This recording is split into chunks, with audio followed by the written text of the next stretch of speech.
Okay.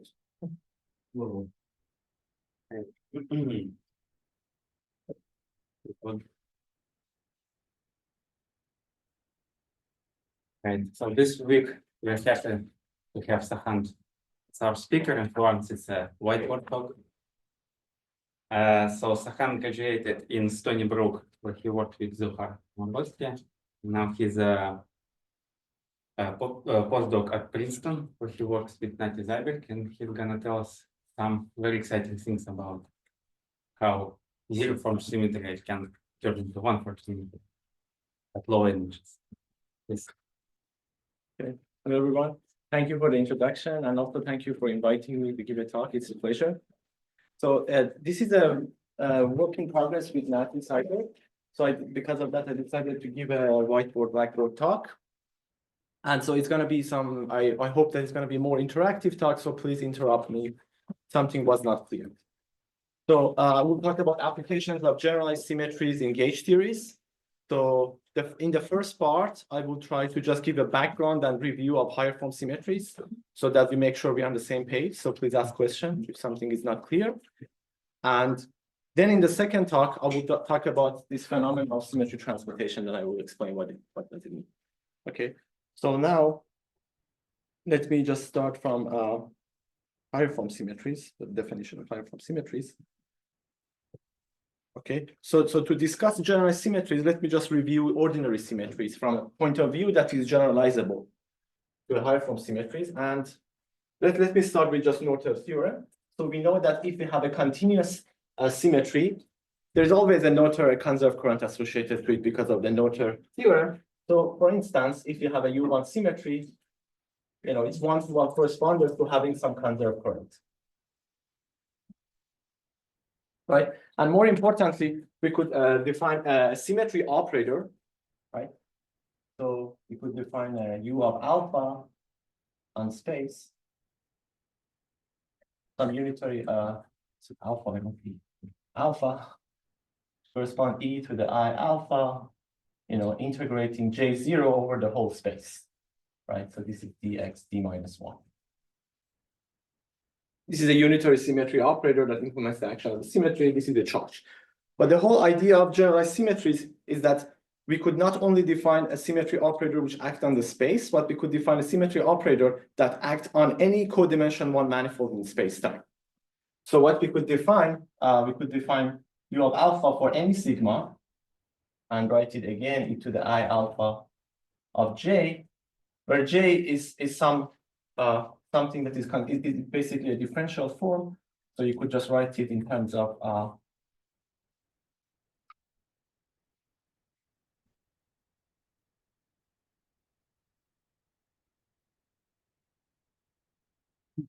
and so the conservation law here, it means that this is a closed form. And because this is a closed form, this expression doesn't really depend on the details of this manifold sigma. So in the usual case, sigma is just space, but it could be on a sphere. And if you wiggle sigma a little bit, the difference is the integration over dj, where dj is 0 by the Stokes theorem. So in modern language, we said that. Excuse me, J has D indices, right? J, so it's just a conserved quantity. No, this J at the bottom. It has not J, but J with indices. It has D. That's right. So this is a D minus 1. Tensor D. So this convolution has no indices, right? That's right. So this is a D minus 1 manifold. It's codimension 1. Okay. And then what does it mean D, J? Because J doesn't have any indices. This J? No. On the bottom. Here. No. Below. Below, here. Yeah. Right.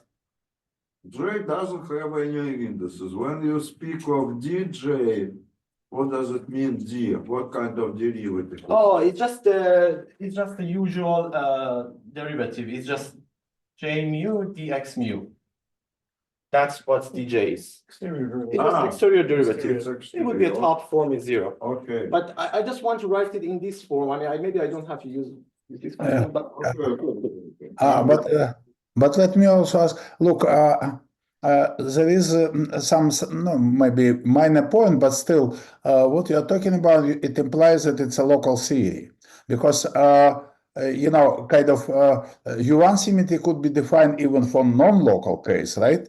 Yes, yes. And here, when you're introducing the notion of the current, whatever, of course, you imply that it's locality is there, right? That's right. Yeah, so let me, I want to just review something standard where there is no global issue. In some standard case, J could be globally well defined and we have this U1 sim. Of course, there could be subtleties. But no. But I mean that locality of the theory, it is still kind of the issue, because if standard symmetry could be even without this, without locality.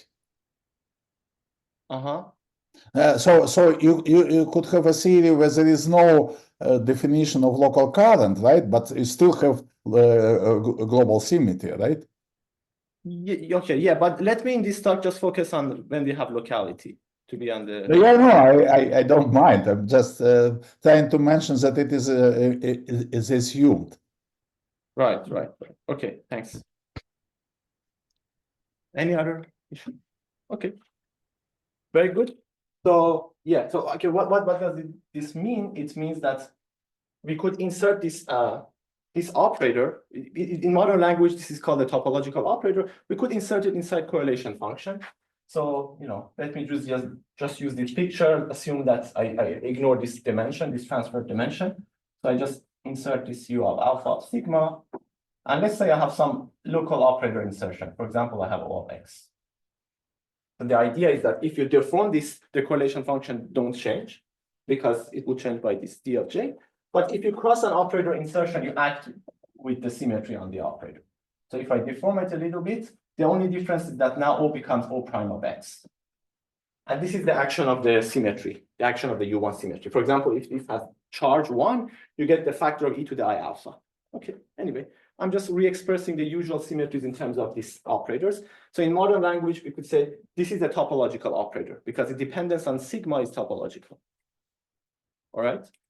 And so the way we act on local operators is that we take a local operator O of X, we wrap it with the surface U alpha of sigma, and then we get the new operator, O prime of X. This is how it acts. In other words, you could just do a commutation relation. Okay, good. So now, what's the idea of a higher form symmetry? So the idea of higher form symmetry is to use this definition of topological operator to generalize this notion in different ways. So one way to generalize it is to define this operator. So here is codimension 1. So you could now define, write it down. So you could define a P-form symmetry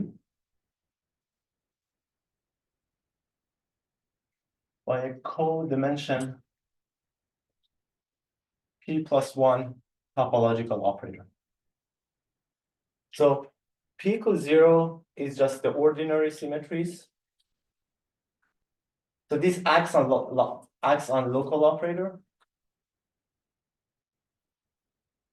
We could have P equals 1, which is called the one form symmetry, and it acts on line operators. That's why it's called the one form symmetry. So 1 for line operators. And you could have a P form symmetry acts on P-dimensional objects. So in gauge theories, we could, for example, have Wilson and Tooth line, and they are charged under some one form symmetries, right? So how they act, so the ideal, let me just focus on 2 plus 1 dimension, for example. We could have a Wilson line. And so codimension 2 operator is also a line operator. But there would be some topological line operators, U of alpha, which acts on Wilson line, and it gives you its charge. So you get e to the I alpha Q. Q is the charge of this Wilson line, for example. Right? So this is, you could abstractly define it by these topological operators. But this is the definition of higher form symmetry. In this talk, I'm going to focus on one form symmetry. So now, let me just give one example of one form symmetry, which is very familiar. It's just in electrodynamics, Maxwell theory.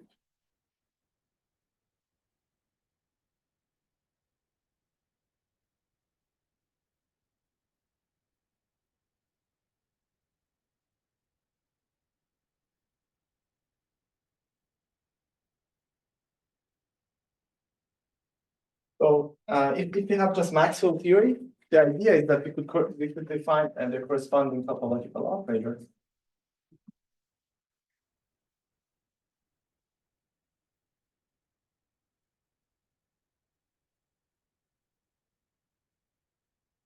We can do one by one. So here I integrate star of f.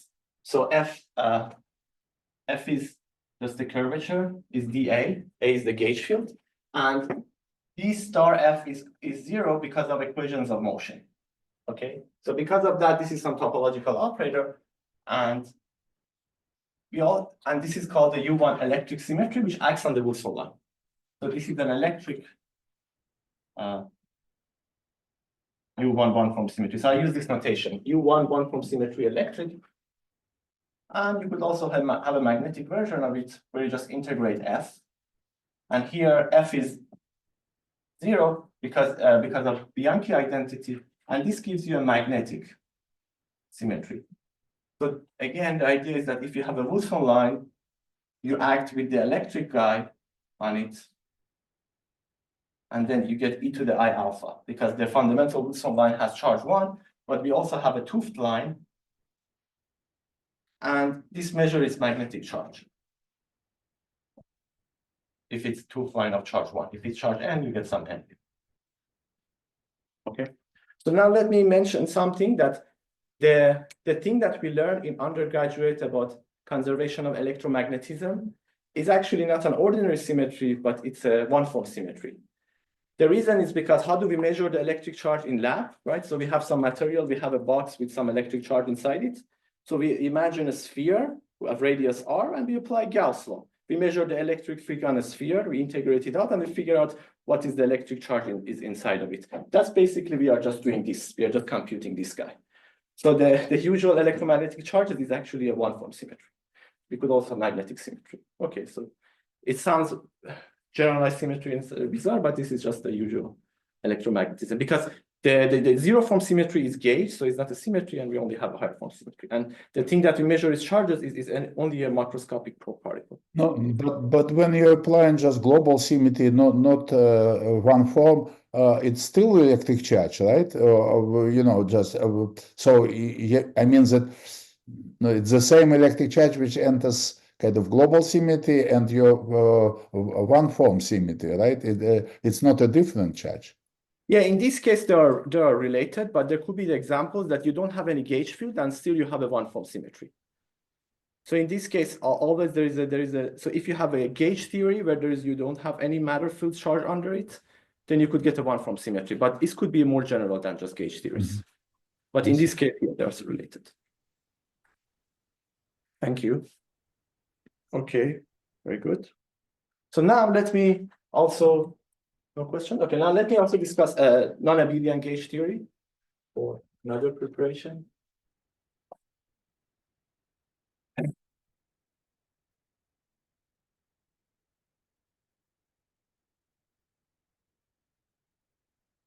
We could also discuss SUN gauge theory.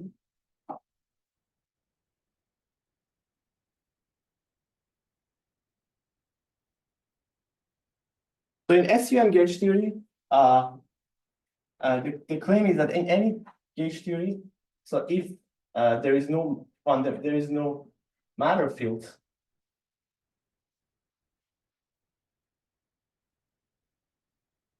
then there is a Zn one-form symmetry.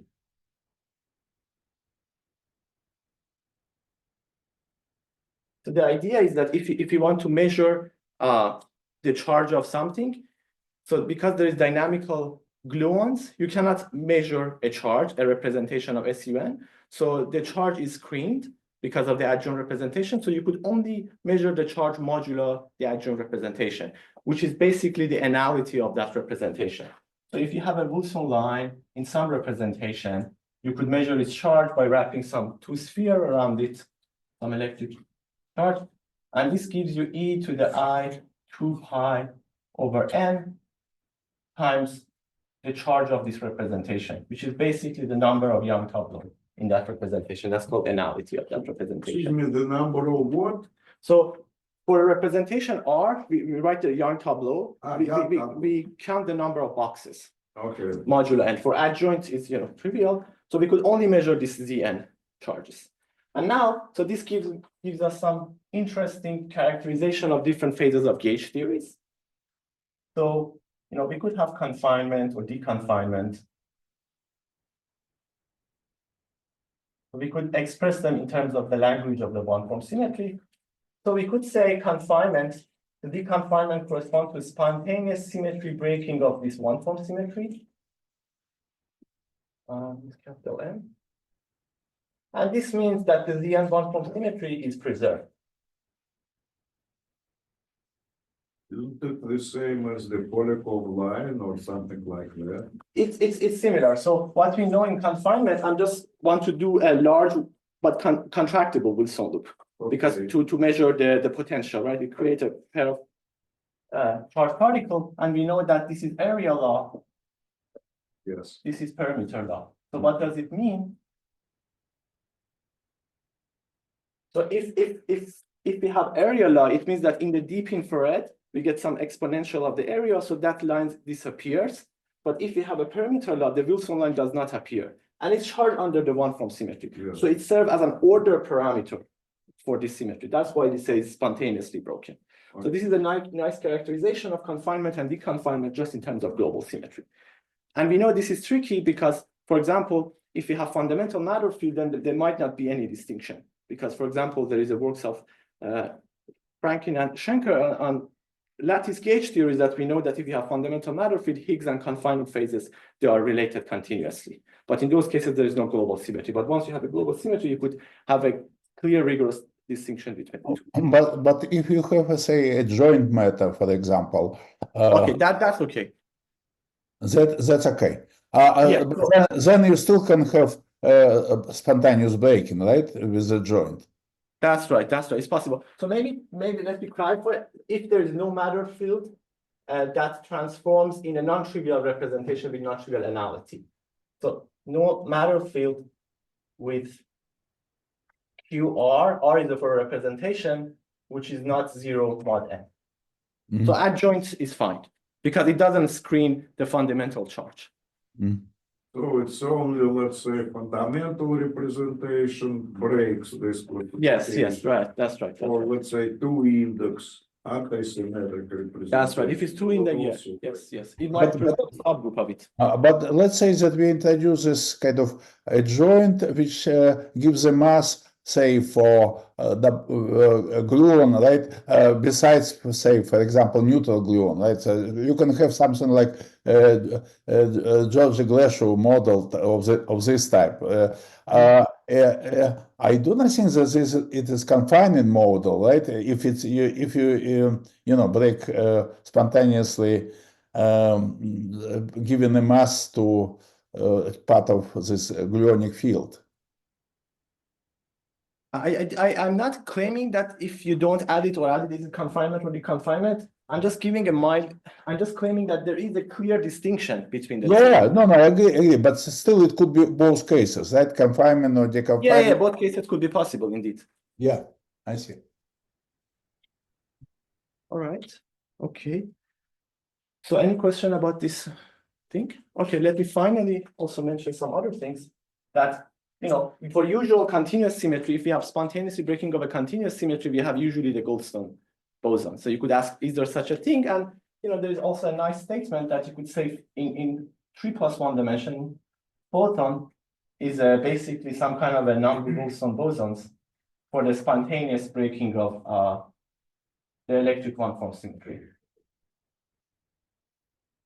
So not only they could spontaneously break, and they could also lead to some massless stuff. And the massless photon is basically a Goldstone boson, but it's not a usual Goldstone boson for the spontaneously breaking of the electric one-form symmetry. Because for Coulomb law, it's basically a perimeter law, so it's deconfined, so it's spontaneously broken. You have order parameter. Yes. I'm curious, why do you want to say that it's for the electric and not the magnetic? Oh, you could also say for them, if you could electromagnetic duality, you could say also for the magnetic one. Okay, the reason I'm asking is the magnetic one seems a bit more correct to me, because if you imagine adding a Higgs field, right, and if the mass of the Higgs field is large, the photon is still massless, but if you then really profoundly destroy the U1E symmetry, and go to the Higgs regime, the thing that distinguishes that Higgs regime from the other regime is the spontaneous breaking of the magnetic symmetry. So the photon is gapless in the phase where the magnetic symmetry is spontaneously broken and becomes gapped in the phase where it's restored. So because of that, I would have tempted to say that the magnetic symmetry is the more natural. More natural. But if, okay, in that scenario, I agree. But if I don't add anything extra, if I just have pure, let's say, Maxwell theory, Then you can't really tell the difference. yeah, it's electromagnetic duality. But okay, No, no, but in this case, when we are talking about this particular example, then you have, say, like this current with two indices, right? And as you explained before, you have both this current for magnetic symmetry and the current for electric symmetry, right? Yes. And as I understood the question, then it means that, you know, it is the one which is magnetic current, it's the one which is spontaneously broken, right? You're saying is if for both? Okay, that's a subtle question. I don't know, because there's also an anomaly between electric and magnetic symmetry. So at each time, I want to only discuss one of them. No, but look, it's very, in certain way, it's simple. Yeah, spontaneous breaking means that the current contains some linear in the field, right? So in this case, you are talking about existence of electromagnetic field, right? So it means that, no, I mean, either you have F mu or F mu dual in both currents, or you have only in the one. So this is the question, right? I think that. As Alexei said, we could also do such a case that you have only one of them. You could add monopoles, or here you could add the Higgs field and break the electric one, has a magnetic one. You could do either case. No, but in certain way, normal photon, you can say if it's kind of well-known particle, then you can say which current you have in mind, right? Because I'm not talking about magnetic monopole, whatever, just pure say, kind of, I mean, normal electromagnetism, right? Then you can Right. Okay, but maybe it's not relevant, but no, but in this sense, you have a choice, right? Right. Yeah, I'm talking about electric one. You could also talk about the magnetic one, but I want to discuss each of them at one point. It's one of them.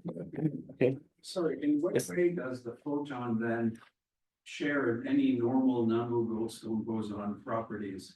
Yeah, In this case, okay. That's a good question. apart from being massless, which is. Yeah, it's just massless, but because this is not an ordinary symmetry, because the current of it is not a usual one current, it's a two form. So this has polarization and it's different from the usual boson. So it's as if like a non-Goldstone boson. There are some papers that try to make this precise, to say in what sense. That's been tried many years by Durkheim and Nambu and all sorts of people before the generalized. Right. I'm just trying to, not claiming any new result, trying to phrase it in this language. That would be helpful for the rest of the talk. Yeah, thanks. Yeah, so this is just a review, maybe even older. I'm just trying to rephrase it to get to the new stuff. Okay.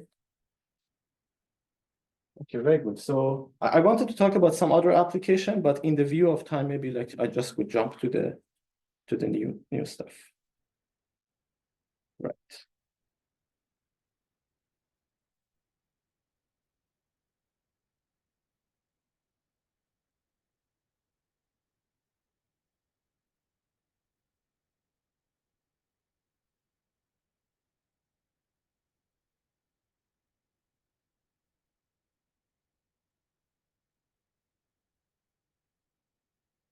Okay, so I discussed this criteria of confinement and deconfinement. And as I mentioned, if you have fundamental matter field, this question becomes tricky. So now you could ask, how about real world QCD? Can we say anything about real world QCD? Because we have fundamental quarks. Is it even make sense to say that theory is confined or deconfinement, right? We know, as I said, there's this Higgs confinement continuity, which is not clear how to distinguish them, right? So it's really tricky. It might not be even well defined to define them when you have fundamental matter widths. But then you could say, wait a minute, didn't I just said that photon is a number, it arises from spontaneously breaking of an electric one-form symmetry, but we know that in nature we have electrons, and electrons are charged under the U1 gauge. So does an electron, strictly speaking, explicitly break this U1 electric one-form symmetry?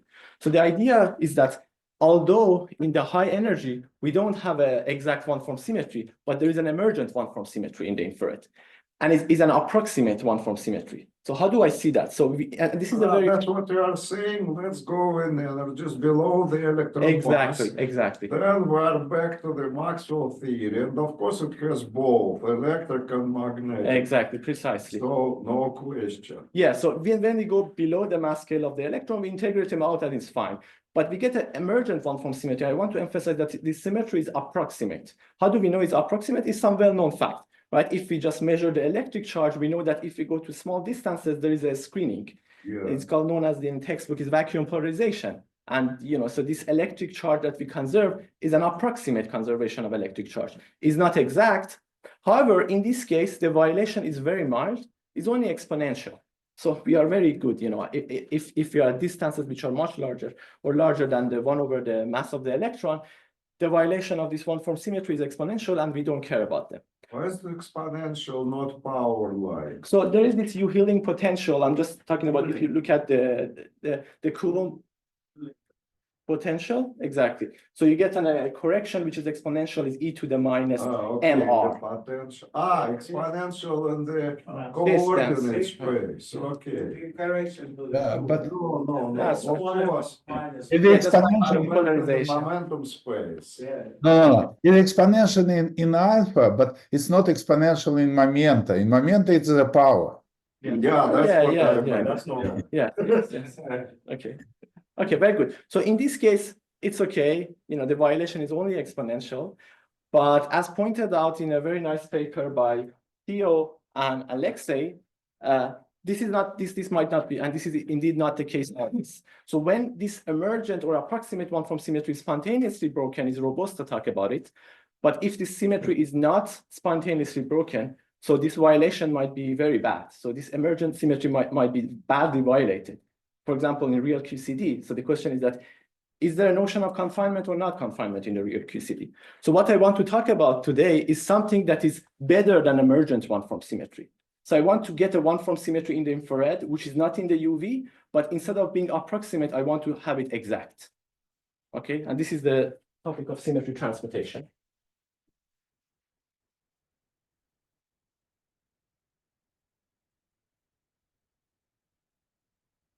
So what is this phenomenon? So I'm assuming that I have a UV ordinary symmetry G.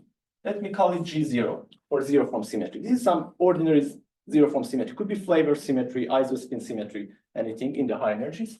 And the phenomena is that this in the infrared transmute into a higher form symmetry. So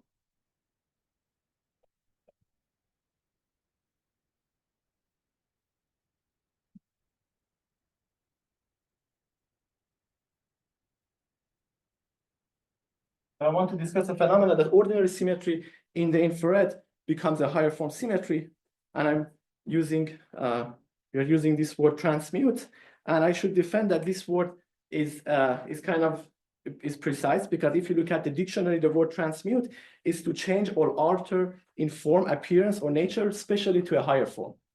So this is the thing that you read the dictionary. So it's indeed appropriate for transmutation into a higher form symmetry.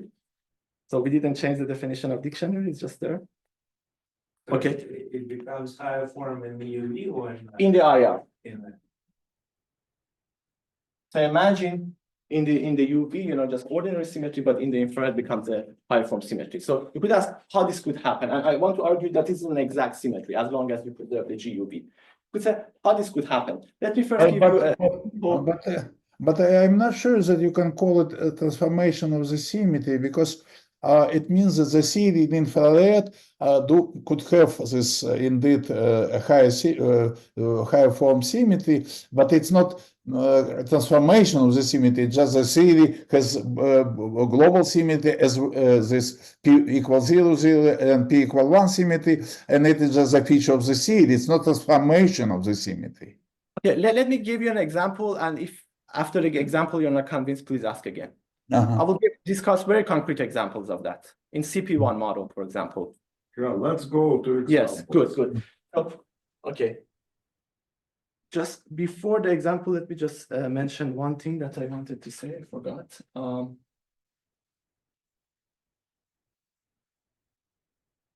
Okay, so we could have this phenomena. Oh, okay. So before going to that, let me just give you very pedestrian examples about ordinary symmetry. So what do I mean by this phenomena that one symmetry becomes another from symmetry? Okay. So we could just discuss, it's not a symmetry transmutation, but it's a simple cousin of it. So we could consider example that in the UV, so GUV is just ordinary zero form symmetry, and in the infrared becomes an ordinary Z2 symmetry.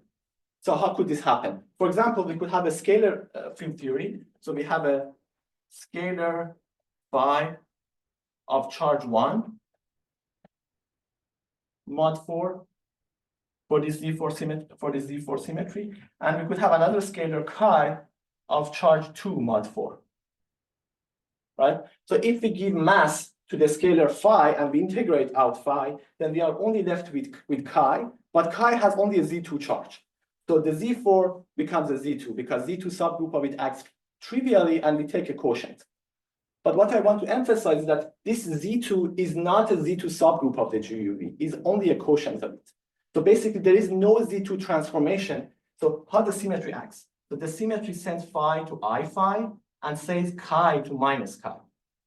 So there is no Z2 transformation in the UV that sends chi to minus chi.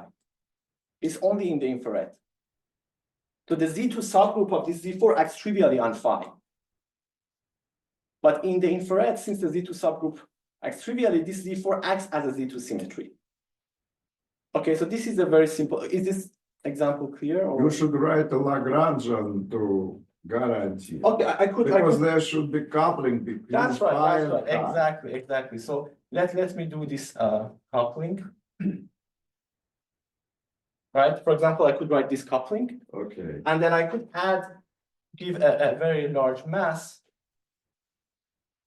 to the scalar.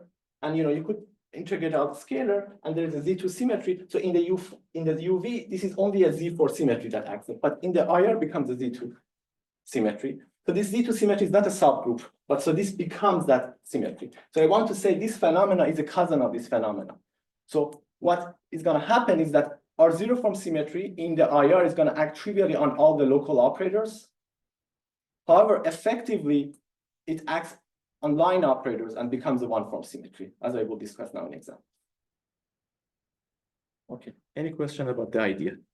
This example is not a high. No, this, as I said, it's just to explain the idea, but I will just give you a higher form example. No, but if you will give master both scalar field, right? Then neither Z2 nor Z4 is there, right? Exactly. So in this way, kind of, and it depends on what ideal masses, right? Where you are, and it could be intermediate range where you have one and not another, right? So it's kind of, I mean, there are different scenarios for this stuff, right? Yes, I agree. Okay, so let me, before giving an example, let me give you just two criteria for when this can happen, and then I will talk to concrete example. Okay, so I will say there are two criteria for this phenomena to happen. The first one is, as I said, GUV, okay, I call it G0. G0 should act trivially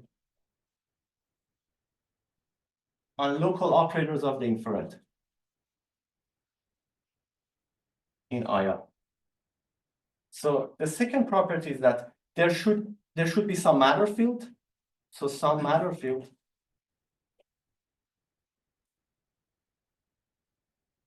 that transform projectively under G or have a fractional charge. So with fractional G0 charges. So I claim if these two things are satisfied, we have this phenomenon, and I will give you an example of that. Okay, is it readable? Should I? So first, we want to act trivially on all local operator in infrared, and there should be some matter field transform projectively. So what's the simplest example? Okay, this is just it's just two flavor scalar QED3, also known as the CP1 model.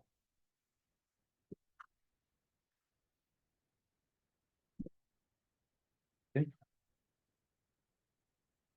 So to make sure, let me just Давайте закончим.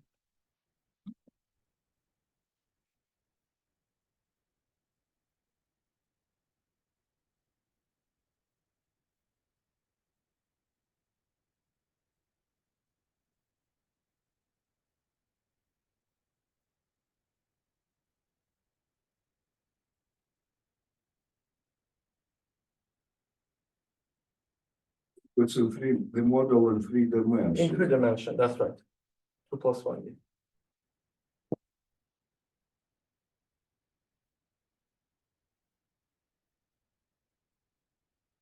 We also add the mass theta.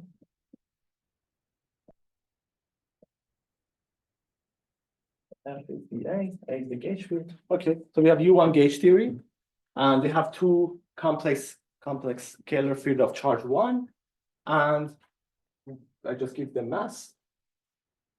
Okay, so what are the, so let's see if these conditions are satisfied or not. So first, we could give the scalars a very, very heavy mass so that in the infrared we integrate them out.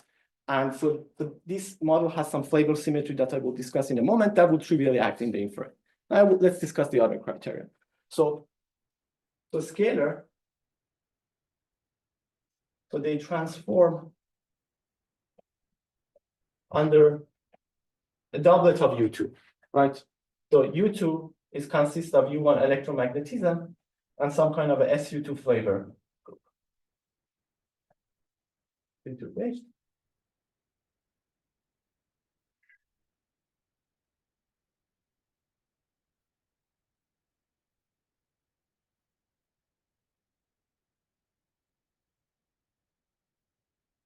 So to satisfy the second one, a large classes of model that does that are models that there's kind of a flavor gauge charge relation.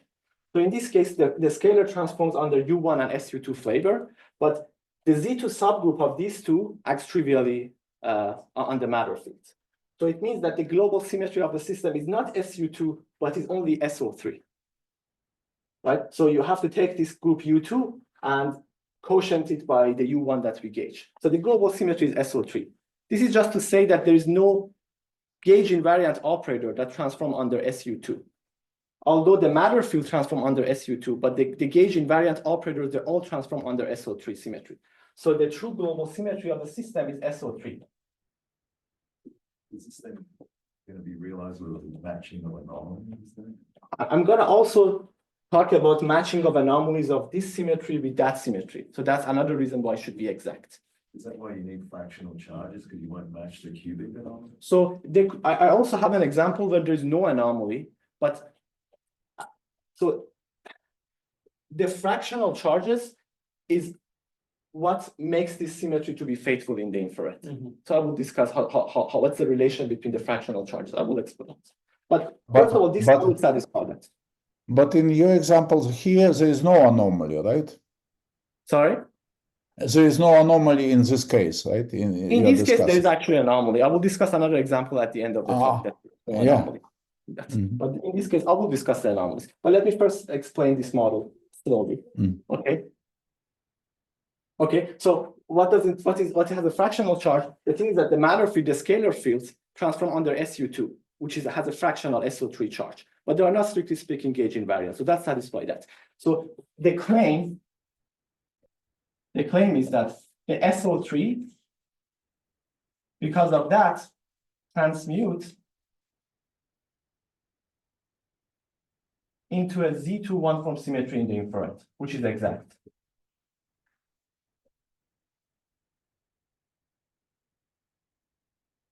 Infrared, you mean below Exactly, the mass? below the mass scale of the scalar. So precisely. you want to first integrate all scalar fields, Yes. right?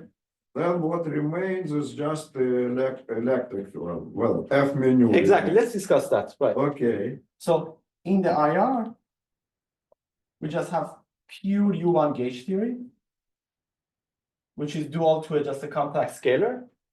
So U1 gauge theory, right, at least has a U1 electric one-form symmetry, because there's no matter field. There's also has a U1 magnetic symmetry. Okay, I should have discussed. There's also there. So this is so there's also charge conjugation. I'm ignoring that. So this is the GIR. The symmetry group in the IR, it's a U1 one-form symmetry, just a center symmetry. And because there's no matter field, there's also a U1 magnetic symmetry. So GUV, forgetting the charge conjugation, has this SO3 symmetry.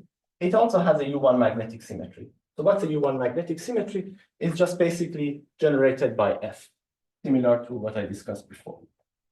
So yeah, so EA generates, because it's a closed form, generates U1 magnetic zero form symmetry.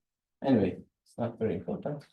So Can I check? Is it important to have the magnetic symmetry, or could you add monopoles? no, for anomaly in this, For anomaly, yes. but for the discussion of symmetry transmutation is not essential. I could break it. So the claim is that this SO3 in the UV becomes the Z2 subgroup of this electric one form symmetry. So the U1 electric one form symmetry is emergent, so it's approximate, but the claim is that the Z2 subgroup of it is exact. So let me argue why that's the case.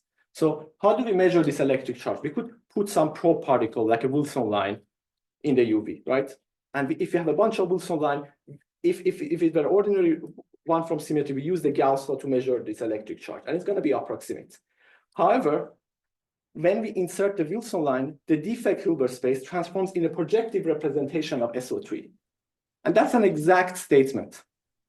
So the electric charge mod 2, or the fractional charge, is an exact property just coming from symmetry fractionalization of this SO3 charge. And that's an exact symmetry. So the claim is that it's impossible to break the Z2 one from symmetry in the infrared without breaking the SO3 symmetry. And what is the explicit form of Z2 symmetry? Let's Okay, say we very are. good. Very good. I will write a formula momentarily. Take a sec. May I ask another question? Well, probably it's related to Arkadiy's question, but to add up, is it also always, you said yourself that in infrared we are left with F nu squared, nothing else, right? So it's free field theory. Is it always the case of what you call transmutation? No, it could be also in, I'll discuss something in QCD also at the end. Okay, Okay, good, yes. good. Would you please answer Arkady? Yeah, I'll discuss it next board. Yeah, I interrupted him. I'm sorry for that. No, I will discuss it. I will discuss it in the next board, the formula. Yes. Okay, I just want to make sure. So you want to say that the SO3 fraction on that is you want just the symmetry fraction. Okay, so the mathematical aspects of this symmetry transmutation is very similar to symmetry fractionalization. So in the infrared, you could say that I have a one form symmetry and I couple it to zero form symmetry background through symmetry fractionalization. I see. That's so what we the did. classification is also given by H2, right? That's right. That's a projective representation. Yeah. What is the behavior of the fundamental Wilson line in this model in the long distance limit? So I will discuss two phases of this theory. One is confining, one is deconfining. One perimeter law, one is area law. So in this case, it's log confining, right? In this case, if I don't anything, it's just log confining. Right. Because So of I don't think I vortices. agree. I don't think I agree with that, because when you have for any finite mass M, no matter how large, pick it and fix the ratio of M squared to e to the 4. Then if you have a Wilson loop whose size is much larger than 1 over M, roughly speaking, you're going to get screening, and it's going to get screened out completely, breaking the log confinement. Okay, I guess we should discuss that case, Yes. because in this case, I'm claiming something stronger. I'm saying because of the SO3 symmetry, the Z2 charge of it is going to be precise. Yeah, okay, I don't, that sounds very interesting, but Okay. it's very much counter to the intuition that I have. Okay, about it, okay. So I'm very curious. Okay, let's discuss it after. Good point. Yeah. Okay. Good. So, okay, now let me discuss what's the form of this one from symmetry to answer Arkadiy's question. So you could ask, what is the relation between this GUV and GIR, right? In what sense this becomes this one? Can I write some formula about it? So to discuss it in a maybe less scary mathematical form, let me just maybe simplify that, only focus on the Z2 times Z2 subgroup of SO3. So consider the Z2 times Z2 subgroup of SO3.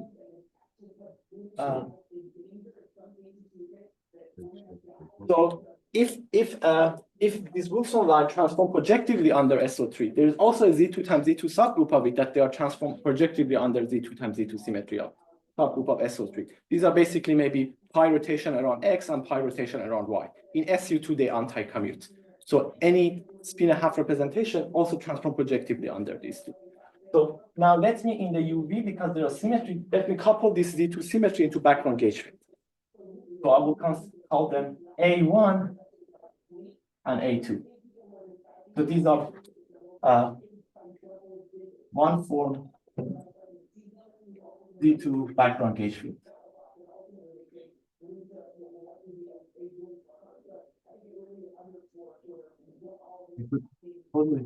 Couple my theory to this background gauge field. This is for the UV. And for the IR, let me also consider, so in the IR, so let BIR be a two form, again, Z2. So this is for the background gauge.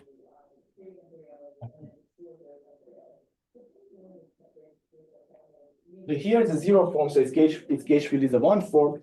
Here I have a one form symmetry, so its gauge field is a two form. This is the one form.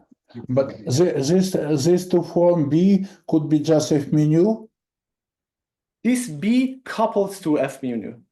Exactly, couples to F mu nu because F is the current. So in the Lagrangian in the infrared, I have F wedge B, right? Okay, because that's my transition current. So you could say, what's the relation between GUV and GIR? And the relation is that BIR equals A1 wedge or cup A2, depending on whether you're using discrete notation or continuous notation. So you could find this formula from the characterization class of this gauge bundle. The way it's realized is more mathematical, but I would argue from other perspective. But there is some formula you could write in more, more advanced equation. That's maybe, if people are familiar with it, just write it down more precisely. This is the second Stiefel-Whitney class of the SO3 gauge bundle. But let's focus on only Z2 times Z2 part of it. So the idea is that if in the UV you turn on holonomies for these Z2 symmetries and you couple the UV Lagrangian to background gauge field for these two, in the infrared, you have turned on a one-form symmetry background for this transmuted one-form symmetry. That's why exact. So you could already turn on background gauge field for them in the UV. Now let me also make it a little bit maybe more understandable. Right? So you could do like this picture, and you could, so before in the beginning of the talk, I talked about topological operator which implement the symmetry. You could ask me, what is this relation in terms of this topological operator that implements the symmetry? So this Z2 zero form symmetry is some Z2 surface topological surface operator which implements the action of the symmetry. But the one form symmetry in 3D is just a topological line operator. So I'm claiming that the intersection of two such operator, so two surfaces intersect in a line, and so these surfaces in the infrared becomes transparent because they act trivially on all local operators. So these surfaces are nothing. But once they intersect, there is something non-trivial in their intersection, and the intersection is this higher form symmetry that you could get there. So the picture is something like that. We have two spheres, and they intersect at this circle. So this is a symmetry operator. So this is U1, U2. These are surface operator. And this is the one form symmetry operator.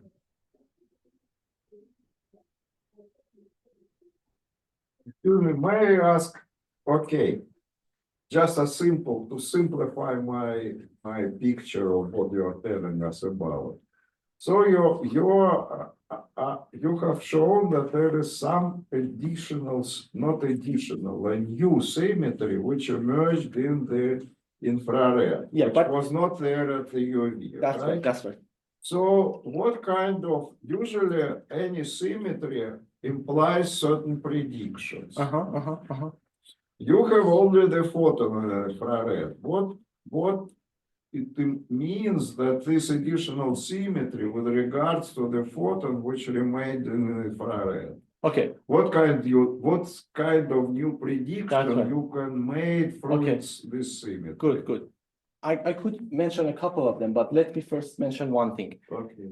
So the UV in this model, the UV symmetry has a Tooth anomaly. So which is the prediction if you go to any different phases, I could add Chern-Simons coupling or add other coupling as long as I have the same symmetry. In the infrared should be non-trivial and should match the anomaly. So the proposal is that the anomaly of the UV is matched by these infrared symmetries. So you have a zero form symmetry whose anomaly is matched by a one form symmetry. Yeah, That's a this I prediction. a little bit misunderstand, because do you claim, this is ordinary CPU1, right? Mhm. Nothing different, Mhm. so, but it's three-dimensional, not two-dimensional. In three-dimensional CPY, if you have a doublet, electrically charged doublet of fields, you don't expect confinement in three-dimensional CP1, do you?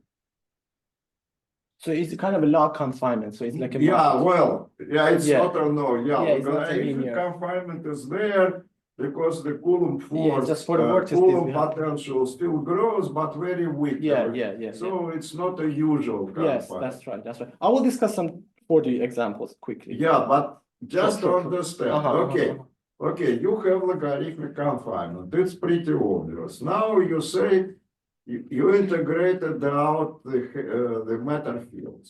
You only have photon. What's the physical consequence? I mean, Okay, what should you good. do with the photon in order to see?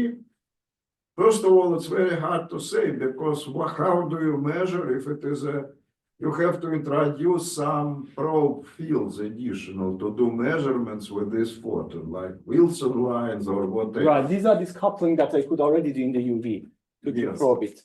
Yes, but okay. But there's also What do you see, let's say, through these Wilson lines or whatever, which would be additional to which would happen with the photon without this your transform theory?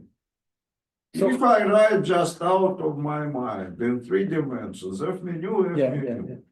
I forgot that it emerged from this Yes, theory yes, which yes. you said. Uh-huh. And I don't know anything, but okay, I can always write charged Wilson lines, okay? Let's put probe charges coupled to this F mu. I can do this type of Gedanken experiments. So let's say I don't, if it is just F mu, which is right from the very beginning without knowing the UV completion. And then you say it's not the case because there is an additional symmetry, which you know because of the. Oh, So what's the difference? What Okay, experiment will show difference between these two? let me clarify. But if you start just from the IR with Maxwell F mu nu, Yeah. you still have the one from symmetry here. You don't have to start from the UV, but Yeah. often the case, if you have just a single scalar, this one from symmetry in the infrared is only approximate, like the experiment in real world about vacuum polarization or U-healing potential. We Yeah. know that if there are heavy stuff there that could screen the electric charge, and this symmetry becomes approximate. And in this model is also approximate. My claim here was that the Z2 subgroup of it is an exact symmetry, Okay. is not precise. It's as if you just started without anything. No, but Misha is asking, what is the experimental consequences of this C2 symmetry? How we can check it? Okay, I want to claim that it still is confining, even Confining. though that's related to Alexei's question. Uh-huh. But there is also another phase that I could do. I don't have the time, but you could add the Chern-Simons coupling of level K, and then the theory deconfines in the infrared. So there would be a transmuted ZK1 from symmetry, which is spontaneously broken, and again, it has some anomaly and matches the UV. So I guess I'm almost out of time. So let me just mention the 4D examples as the last example. And if you were interested after the talk, I could talk about the anomaly of it. You don't have to be like super precise about it, and Yeah, like given our local tradition of many Uh-huh. questions. And a lot of questions. Okay, so let me discuss the 4D. If you were interested, I could talk about anomaly after that. No, you should not try to avoid continuation. Okay. We are very tolerant in this aspect. If you want a little bit more time, well, that's okay. Okay, so one other phase, as I said, is just you could add U1 level K, but another example, I think you could just even say it about the real world QCD, right? So Okay. we have a global B-1L symmetry, Yeah. but not crowd the story, let me just focus on the quark sector. So we have just SU3 color. Let's forget about the leptons. What we have, so the quarks transform under some U3. So we have SU3 color, which is gauged. And the quarks transform under U3. What it remains at the global symmetry is just the quotient of U3 by SU3. I'm just saying the familiar things in a maybe complicated way. We just get the U1 baryon number, global symmetry, Of course. right? Okay, but now I want to say if we go below the mass of the quarks, it satisfies the two criterion that I explained. First, there would be no local operator that is charged under the U1 baryon number. And second, I want to say that the condition of fractionalization is also preserved. Why that's the case?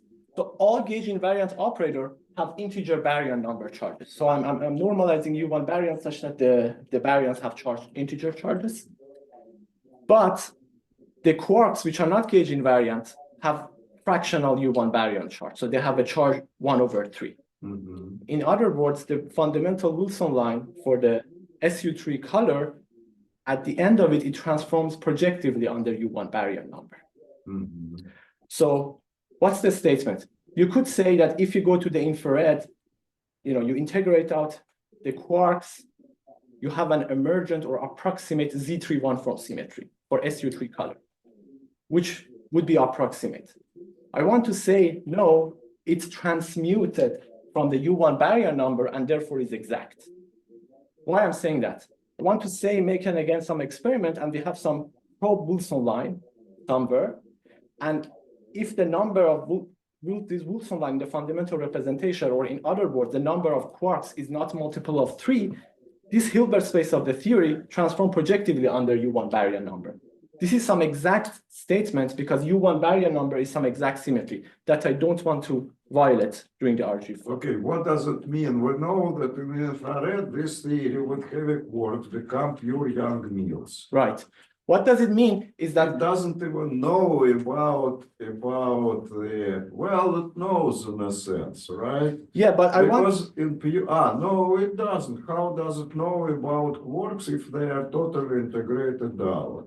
What remains? I mean, it could know in the sense that if we would argue the theory is confining and we have some flux tube, if we generate this flux tube and make it far away, you would produce enough energy to produce this quark. And you might argue that because of Then that. it doesn't mean infrared, because if quarks are very heavy and you are able to produce. Yeah, no. Mish, the point is that you have gluonic strings in the theory, and what I believe what is said that these strings how they behave under this symmetry, right? It is a point that whether let's imagine that you have gluonic strings in the theory, and then you are saying that the tree for them is exact, or I got it wrong. What type of Z3 in the pure Young-Mills? One form No. symmetry. I'm discussing the one form symmetry. Yeah, but what is physical? Is it center? Center symmetry. Exactly. Center symmetry, right? Right. Okay. So I want to argue that in real world, the electric charge is an approximate symmetry because you have screening. Yeah. However, I want to argue that below the mass scale of both the electron and also the quarks, this center Z3 one-form symmetry is not emergent, is not approximate, is an exact symmetry. So it's center symmetry. It's center right? symmetry. So which remains, as we know, in pure Young-Mills, and it's not unbroken in the confining Young. That's right. So in pure Young-Mills, there is a clear notion of what confinement means. So I want to get back to the problem. Is there a rigorous notion of confinement or deconfinement in real world QCD? I want to say that if you care about the baryon numbers, there should be possible to maybe more rigorously define what confinement means. A notion of confinement in real world QCD. It's a phase where the U1 baryon does not act on the low energy observables. And then the transmuted center Z3 one-form symmetry is preserved, which is an exact symmetry. Oh, now I understand. But I want to ask you a question. let's say that we have young meals with quarks, which are heavy, but not infinitely heavy. Mhm. So if you have a very, normally, if you have two probe infinitely heavy fundamental charges, normally you say in pure young meals, this is unbreakable string between them, right? Mhm. Mhm. So the confinement is exact. Now, if you have quarks, but they are heavy, not infinitely heavy, but each quark, I don't know, 1000 GeV. Mhm. If you have a probe string, let's say at the moment of time 0, you started your Wilson line, and because the quarks are very heavy, and the pair quark and the quark pair production for such Wilson line is exponentially suppressed, like e to the power minus quark mass times the size, right? Mhm. So it take its exponent in a very large number. If you wait for long time, but you have to wait for exponentially long time, it will still break. Sometimes you see when the time overcompensate the exponential suppression, it will still break. So if you have quarks, even very heavy, not infinitely heavy, but very heavy, it's in the mathematical sense, it's still a theory without confinement. Okay. This is contradictory your That's right. statement, because That's you're right. saying that there is exact center symmetry, which prevents confinement. I'm sorry, which guarantees Yes, confinement. yes. So this is kind of in my soul, there is two pictures, both maybe Understand. right, maybe wrong. I Yes. have some feelings for these pictures, and they contradict each other. Yeah, I understand. It's also the same that you said that when we have continuity from Higgs and confinement phases in phases with fundamental matter, that's also one picture that why explain is not the case. But in this case, I want to it's different. It's different because for exactly infinite heavy quarks, No, I'm saying that you have exact confinement. But my statement, if you introduce them even very heavy, even if you go to energies, to these small energies, so they're not really can be produced. Right. Well, if they are but if the string is very long, yes. Okay. it's a soft situation. That's right. String is very long, and you allow it to live for an exponentially large time. It breaks. Okay.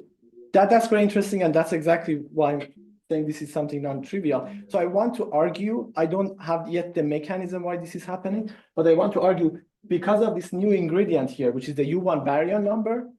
U1 baryon number guarantees that there is a notion of confinement in the inferred because this Z3 from symmetry is exact. So you could still distinguish if the Z3 one from symmetry is preserved or not.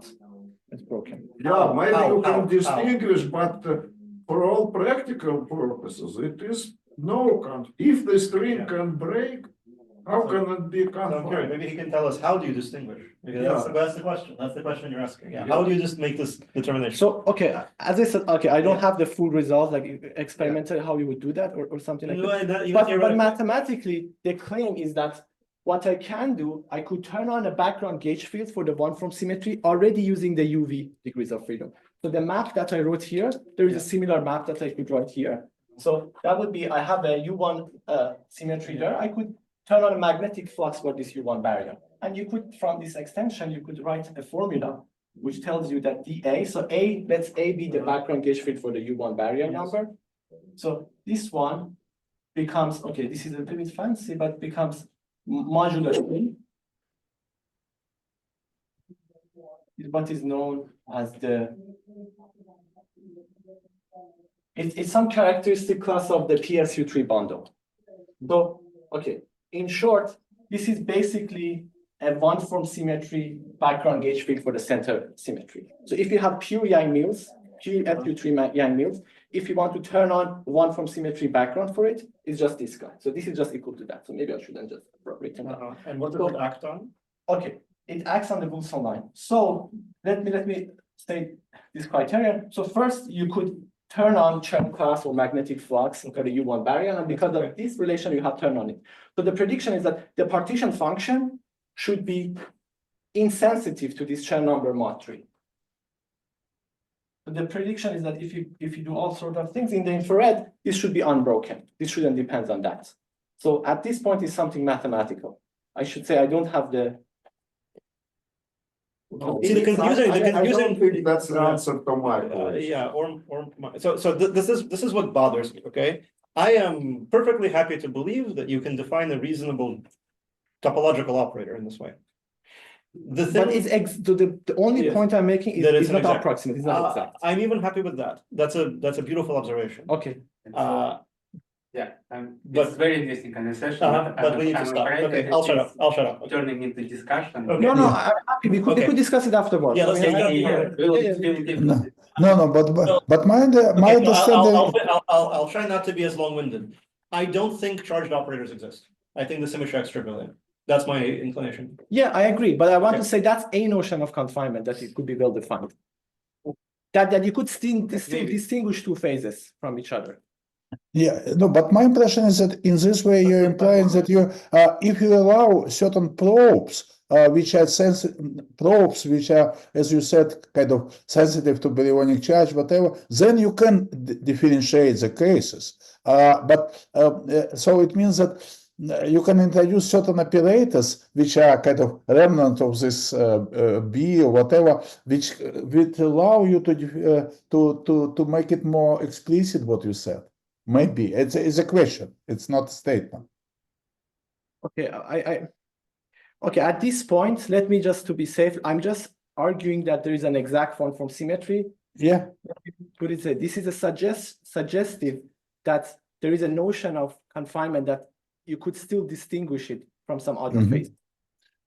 Yeah, but I'm trying to find a kind of a probe to, to see explicitly how, this what you are saying in the form of special probe. Are you saying that it's a faithfully acting symmetry or not? Is the Z3 symmetry, Z3 one-form symmetry, is it faithfully acting or not?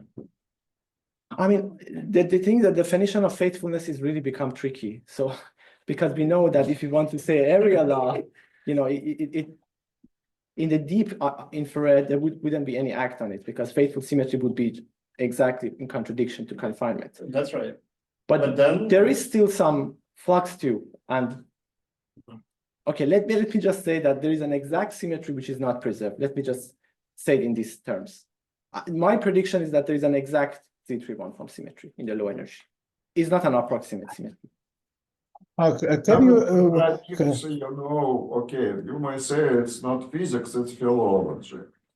What do you understand under confinement? If you postulate that Z center symmetry is conserved exactly, then you forbid introduction, because introduction of a quark, even very heavy quark, that breaks the center symmetry, right? You know it very well. Now you are saying that if the quark massive, but not infinitely massive, somehow infrared, you cannot see this breaking, explicit, not spontaneous.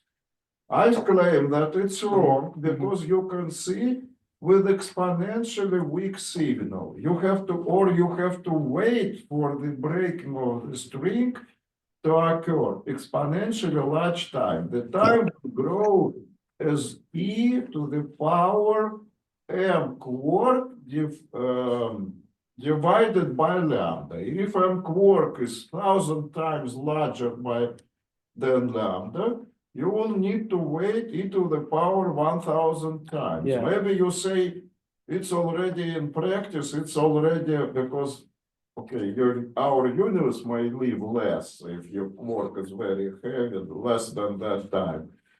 But strictly speaking, the exact symmetry, exact center symmetry, even for very heavy but finite mass quarks, is broken, and you will see it at low energies if you wait for a very long time. That's my statement. Right. Because if you have a very long string, I guess I you agree see, with that statement. very long string, if it is very long, it has enough energy to produce the heavy quark anti-quark pair. It's spread in a huge distance because the densities of string is of order lambda square, right? Density of energy inside the string is of order lambda square. So in order to collect in a string the energy of order 2 quark masses, you have to string which is very long. Its length should be proportional to the quark mass divided by lambda squared, okay? So we have enough energy to produce the pair, and when you produce the pair, of course, you explicitly break center symmetry. Yeah. We have enough energy, okay? But in order, and classically, there can be no breaking because energy is spread over and you produce the quark anti-quark pair locally. But quantum mechanically, you know, there is tunneling. So eventually, very, very rare, because of field fluctuations, almost all of this huge energy stored in the string happens to be right in the middle.